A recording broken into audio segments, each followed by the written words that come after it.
मला काय तुम्ही काम करासाठी आणलं का इथं? हां, मला सांगता घरी का तू बायाच्या मागं राहायचो फक्त. एक बी बाई नाही दिसून राहिली वावरात. मला काम करासाठी आणलं का? माझी सारी कंबर दुखते. त्या तिथं बाया आहे, त्या बायाले त्या तिचं झाल्यावर बोलवा आणि लावत बसा. मी काही काम करत नाही. आणि तू कायसाठी आहे व? तू कायच्यासाठी आहे म्हणजे? मी मालकीन होय. मायाकून होत नाही हे. माझी कंबर दुखते. मला जमतच नाही हे. माझ्या आईच्या बापाच्या घरी मी केले नाही हे कामं. कधी वावर बी पाहिलं नाही. माझे बाबा नोकरीवर होते जरा. तर तू आई कशी म्हणे वावर पाहिजे म्हणे, घे ना आता वावर 3 एकर वावर. अर्जंट वावर घेतला मग लग्नाच्या पहिले, लग्नाचे 1 महिना पहिले वावर घेतला ना 20 लाखाचं मी. वावर नसं घेतलं तुम्हाला पोरगी भेटली असती काय?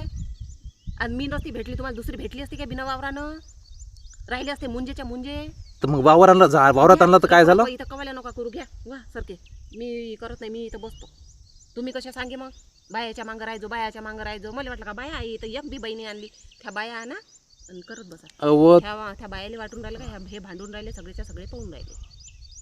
बायकायले काय मग 1000 मजुरी देऊ काय मी? देत बसा. द्या नाही तर सांगा कोणाले मग. आपल्या घरचं वावर आहे ते दुसऱ्याच आपल्या घरच्या वावरात तू करत नाही, काम नाही करत. मला करता नाही येत ना काम.